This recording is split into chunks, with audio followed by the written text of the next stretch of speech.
Hello and welcome to today's lesson on what we call electron configuration. So we talked about atoms and electrons a little bit, and now we're going to assign each of those electrons a specific code or a specific identity, which we call the electron configuration. At the end of this video, the end of this lesson, my goal is for you to be able to write the electron configurations for elements on the periodic table, or on the flip side, identify elements based on their electron configurations. So here we go. The electron configuration, what it is, it's a shorthand method for showing the energy level and orbital of each electron in an atom. And so to do this, we have a couple rules. The first one is you must fill your lowest energy level and energy orbitals first. This is called the Aufbau principle. I don't care that you remember names per se, but you need to know that you fill the lowest energy orbitals first. Second rule, orbitals can only contain 2 electrons. We talked about that in the last video. Each of those orbitals, or suborbitals that I call them, can hold 2 electrons. That's important. This is known as the Pauli exclusion principle. And the last one is you must fill single occupancy first in the same spin direction and then double up with electrons spinning in the opposite direction on the flip side. This is going to be more for orbital filling diagrams, but it's good to know here. That's known as Hund's rule. All right, so as a reminder, this is our periodic table. So again, we have the S block here, our D block is in the middle, P block is off to the side, and F block is down below. The only outlier to this situation, you got to remember that helium does not belong on the P block. Helium is an S orbital element. So if we were to do this correctly, helium would sit right there. But the reason it's over here is because it's got 2 valence electrons, which makes it stable because the S orbital only holds 2 electrons, so it's full. That's why it's over here, because it acts the same as the rest of these elements on this side, known as the noble gases. All right, let's talk electron configuration. When we do electron configurations, I'm going to give you what I call the electron hotel. And so I would like you to write this in your notes. This is just going to help you fill things in order. So you go from the lowest energy to the most energy. So you make sure to fill the lowest energy first. That's the purpose of this setup.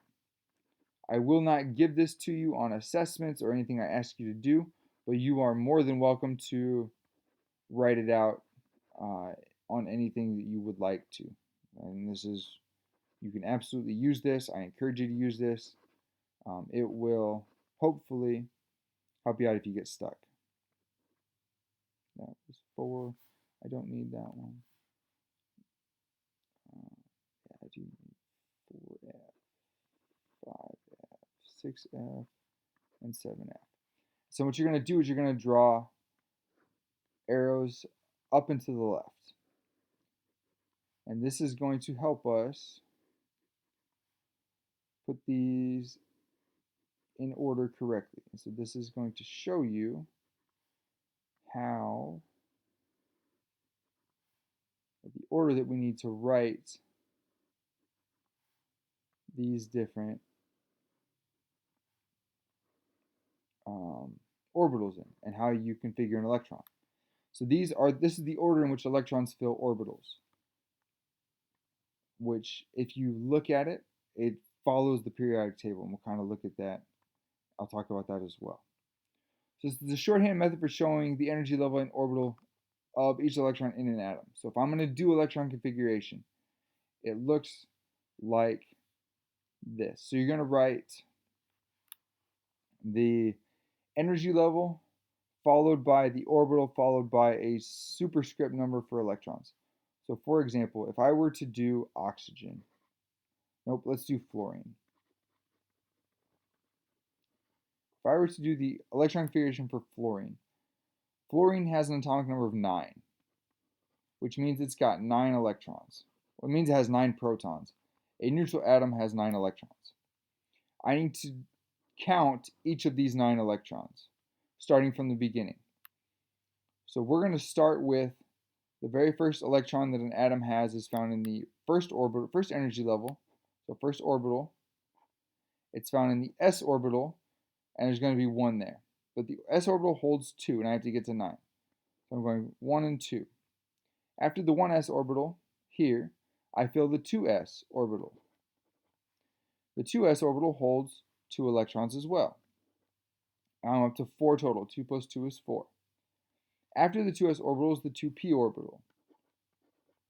The 2p orbital holds up to 6 electrons, but I have 4 and I need 9. 9 minus 4 is 5. This is going to be my electron configuration for fluorine. Okay? I'm just telling you where each of those electrons is. I have 2 of them found in the 1s orbital, 2 in the 2s orbital, and I have 5 in this 2p orbital. As you go farther down and you get bigger elements, it makes things a little more chaotic. But that's all we're doing here. So starting from the beginning, if we do hydrogen, find hydrogen on the periodic table, the atomic number for hydrogen is 1, which means I only need 1 electron. So my 1 electron is going to be found in hydrogen's in the first energy level. It is an s orbital element, and it has 1 electron. Your numbers added up here should be the same as your total number of electrons there. Because I have 1 in the 1s orbital, hydrogen's got 1, I am done. Helium, also found in the 1s, in the s block, s orbital, it's found in the first energy level. I have 2 electrons for helium. So helium is in the 1s orbital, and this orbital holds 2 electrons, so that now is full. If I go to lithium, lithium's atomic number is 3. So I have to fill the first energy level first. You're going to write 1s2 a lot.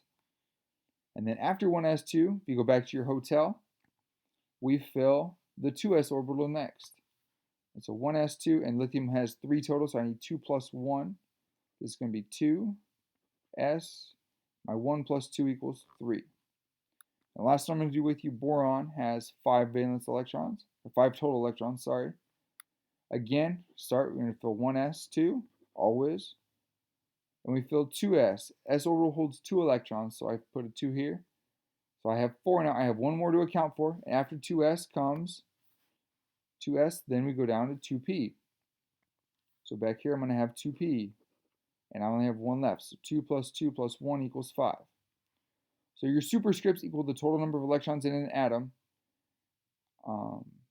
And so that is really important. So you can always go back and count. Okay, this adds up. I got the same number. If you look at a periodic table, you'll see that boron is this element right here, which means it's the first element in the P block. So we did 1s1, 1s2. S's are done. 2s1, 2s2. S's are done. 2p, 1 is boron. So there's always going to be a way to go back and check yourself. That's electron configuration. So here we go. If I have oxygen, I want to know how many total electrons does oxygen have? Find oxygen, think through that. How many total electrons are there? I know oxygen has an atomic number of 8, which means it has 8 protons and 8 electrons. How many does the first energy level hold for oxygen? We have the first energy level holds 2 electrons. It has only an s orbital. So I have 1s2. What about my second level? How many does it hold total? Well, the second level holds 2 in the s and 6 in the p. So I can hold up to 8. I have an s and p orbitals. I have 2 already. So 1s2. Oops. Then we go to 2s2. And then oxygen. So I have 2, 4. I need 4 more. So I'm going to be 2p4. We'll do more practice with this, and we'll get good at it. But this is to give you a look at it. Here is some practice for you. So I would like you to write the electron configuration for magnesium, iron, chlorine, and krypton. I will give you the answers, so pause this, and then when you get done, you can check yourself with the answers on the next slide. All right, there are your answers. I want to thank you for your time and attention right now and today. If you have questions, I know this is new, this is different. We will talk through it in class. We'll do more practice together. But if you want some extra help, come find me. I'd be more than happy to talk through it with you and try to help explain things out a little better. But this is what we're doing with electron configuration. So thank you very much for your effort and energy today, and I will see you next time.